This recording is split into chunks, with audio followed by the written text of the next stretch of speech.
안녕하세요. 시사건건 홀수영입니다. 자, 이번에 다룰 이야기는 더불어민주당 18개 상임위 다 가져갔다 이야기입니다. 드디어 정말 고구마를 수십 개 먹은 것처럼 속이 꽉 막혀 있었던 이 상임위 문제가 해결이 됐습니다. 18개 상임위를 더불어민주당이 모두 가져가는 것으로 결론이 났어요. 이 과정에서 박병석 국회의장은 끝까지 이 미통당과 합의를 하라고 했으나 미통당은 합의 안 한다. 그냥 상을 엎어버렸고 김태년 원내대표가 그냥 그러면 우리 길 간다 라고 하면서 일이 진행이 됐습니다. 자, 결국은 18개 상임위를 모두 가져오는 이런 일이 벌어져서 굉장히 기분이 좋습니다.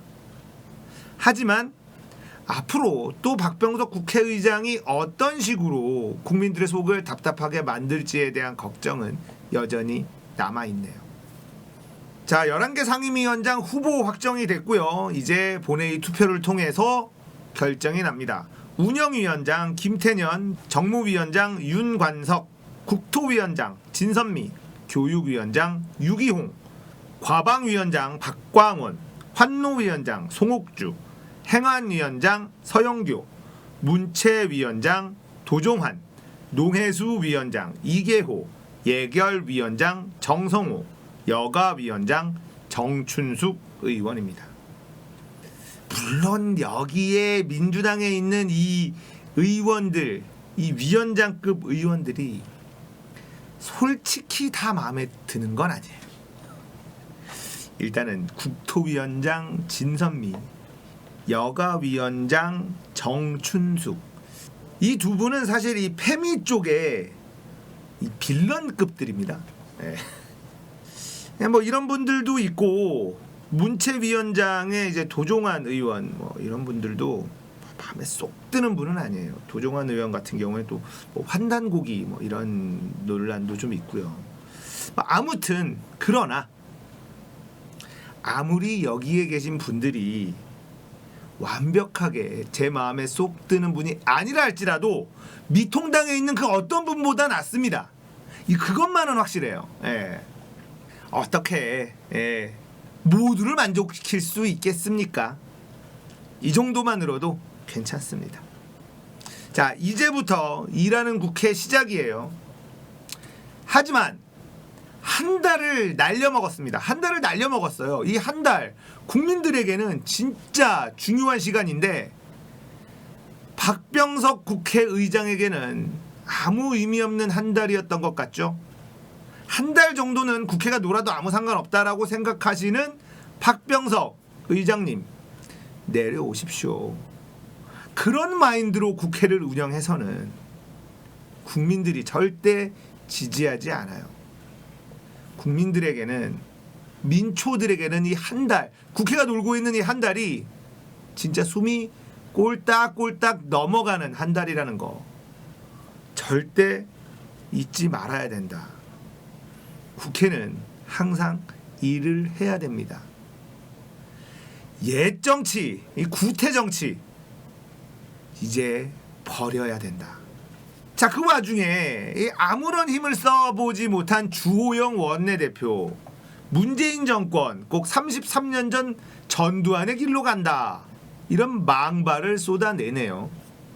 자, 주호영 미통당 원내대표는 문재인 대통령을 독재자 전두환 전 대통령에 빗대면서 강하게 여당을 비판을 했다는데 페이스북에 우리는 지금 한 번도 경험해 본 적이 없는 길에 들어섰다. 30여 년의 민주주의를 거친 성숙한 민주체제가 일당 독재, 의회 독재로 퇴행하고 있다. 1987년 6월 항쟁, 거기에 굴복한 전두환 정권의 6.29 선언으로 직선제 개헌의 문이 열렸다. 역사는 2020년 6월 29일 33년 전 전두환 정권이 국민에게 무릎 꿇었던 그날 문재인 정권이 몰락의 길로 들어서게 됐다고 기록할 것. 그리고 전두환 정권이 국회의석이 모자라 무릎을 꿇었습니까? 국회 상임위원장 숫자가 부족해서 국민의 뜻에 굴복했습니까? 우리 야당이 21대 국회 원구성 협상에서 요구한 것은 법제사법위원회 단 하나였다. 견제와 균형, 대화와 타협을 위한 최소한의 장치인 법제사법위원회는 야당이 확보해야 한다는 주장이었다. 지금까지 여야가 늘 그랬던 것처럼 생소하거나 무리한 요구가 아니었다. 자, 이렇게 주장을 하고 있는데요. 자, 미통당이 국민을 바라보지 않는다는 명확한 증거가 바로 이 주호영 원내대표의 말 속에 들어 있습니다. 미통당은 법사위 하나만 요구했다. 이걸 못 들어주느냐. 이 얘기거든요. 자, 18개 상임위 모두 중요합니다. 모두 국민에게 필요한 것이에요. 그런데 오로지 법사위 하나만 주면 다 가져도 된다라고 주장하면서 법사위 하나만 다오. 국민을 위하는 정당이라면 이런 요구를 할 수 있습니까? 법사위를 요구하는 이유는 딱 한 가지입니다. 공수처법 무력화. 이들이 원하는 건 도망갈 길이에요. 살아남을 길입니다. 법사위를 쥐고 공수처법을 무력화시켜야지만 자신들과 함께하던 기득권, 이게 살 수 있거든요. 자, 공수처법이 통과되고 공수처가 일을 하기 시작하면 오히려 21대 국회 때 떨어진 사람들이 웃을지도 몰라요. 낙선한 사람들은 공수처의 수사 대상이 아니거든요. 오히려 그 사람들은 잘 도망간 걸 수도 있습니다. 자, 미통당이 국민을 위한다라고 하면서 외치는 요구 딱 한 가지, 법사위 내놔라. 자, 이것으로 미통당은 국민을 위하는 정당이 아니라는 것을 스스로 입증하고 있는 것이다. 솔직히 중요하지 않은 상임위가 어디 있습니까? 모두 다 국민의 삶과 연관되어 있습니다. 그러니까 만들어 놓은 것이죠. 그런데 미통당은 법사위만 있으면 된다. 나머지 상임위는 어떻게 굴러가든 법사위 하나만 있으면 된다, 이 얘기거든요. 가장 중요한 건 공수처법 무력화입니다.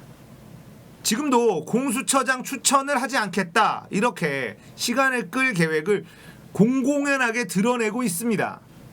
미통당은 우리가 추천 안 한다. 공수처 니들끼리 만들 수 있나 봐라. 우리가 추천하지 않을 것이다. 이렇게 하면서 공수처법을 뒤로 미루면서 시간 끌기에 이미 들어갔습니다. 그래서 더불어민주당에서는 기한 안에 추천하지 않으면 다른 정당으로 추천권을 넘기는 법안을 발의를 한 상태예요. 발빠르게 준비는 하고 있는 중이죠. 미통당의 발목 잡기는 너무나 예측하기가 쉽거든요. 그래서 미리 법안 발의가 지금 올라가 있어요.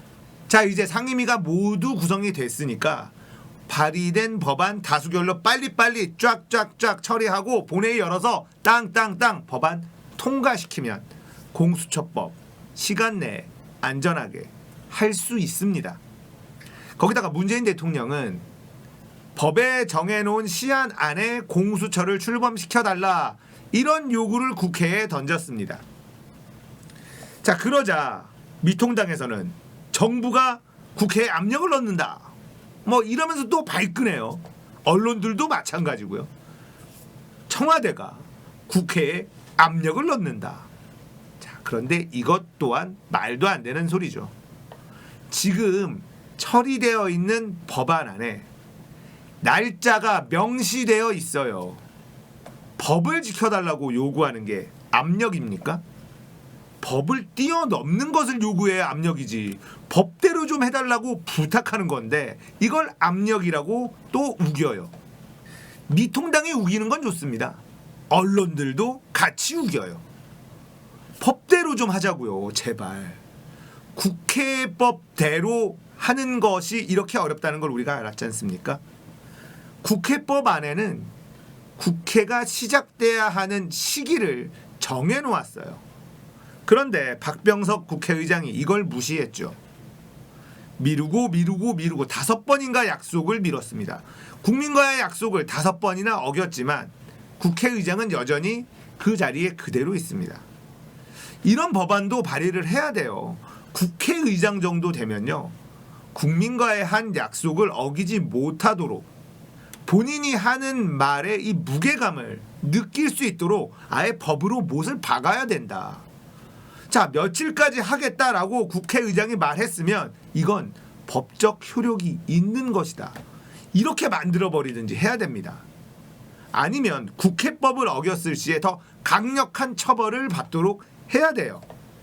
아니, 국회의원들이 법을 만드는 인간들이 쥐들이 만들어 놓은 국회법을 이렇게 아무렇지도 않게 어기면서 잘못했다는 말 한마디 들은 적이 없어요.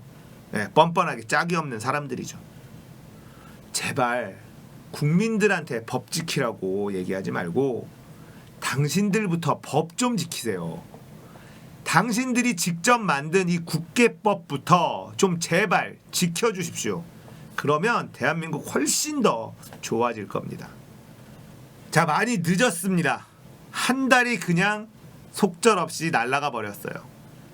그래도 이제 오늘부터 18개 상임위 모두 더불어민주당이 가져가고 이제 일하기 시작할 것이고, 미통당은 아마 끝까지 또 방해를 하겠죠.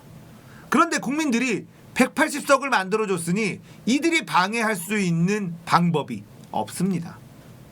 장외투쟁을 할까요? 못할 거예요. 돈도 없어요. 거기다가 감염병 때문에 이렇게 장외에서 모이는 거 부담스럽습니다. 거기서 만약에 집단 감염이라도 나와버린다면 미통당은 아마 그냥 그 자리에서 끝날 겁니다. 그러니 장외투쟁도 못하죠. 원내에서 할 수 있는 건 숫자가 적어서 아무것도 없어요. 할 수 있는 게 언론하고 같이 해서 징징거리기밖에 없을 텐데 열심히 하십시오. 지금의 미통당의 분위기로는 강경하게 나가려고 하는데요. 실리라도 챙기라고 더불어민주당 김태년 원내대표나 박병석 국회의장이 양보를 많이 해줬는데 이것마저도 걷어찼거든요. 그러니까 이들에게 법사위가 얼마나 중요했는지 알 수 있는 대목이죠. 정말 탐나는 국토위라든지 뭐 예결위 이런 것조차도 포기할 정도로 법사위는 이들에게 중요했던 겁니다. 이유는 공수처 무력화. 이거 외에는 설명이 안 돼요. 법사위를 가지고 모든 상임위에서 올라온 법들을 자기 입맛에 맞게 다 쳐내고 시간 끌고 해서 21대 국회도 바보로 만들어 놓겠다라는 전략이었으나 민주당이 절대 받아들이지 않았고요. 국민들도 절대로 원하지 않았습니다. 18개 상임위를 다 가지고 온 것으로 본다면 이 한 달이란 시간이 아깝지 않을 수도 있습니다. 이제 공은 더불어민주당에게 완벽히 넘어갔습니다. 이렇게 사라져버린 한 달, 18개 상임위 모두 다 가지고 국민들에게 갚으십시오. 이제 갚을 수 있습니다. 정말 국민들만 바라보고 일한다면 이 사라져버린 한 달이란 시간을 더불어민주당 국회의원들은 갚을 수 있어요. 기대하면서 응원하면서 지켜보도록 하겠습니다. 자, 오늘 이야기는 여기까지입니다. 공감되셨다면 구독, 좋아요, 알람 설정 부탁드릴게요. 감사합니다.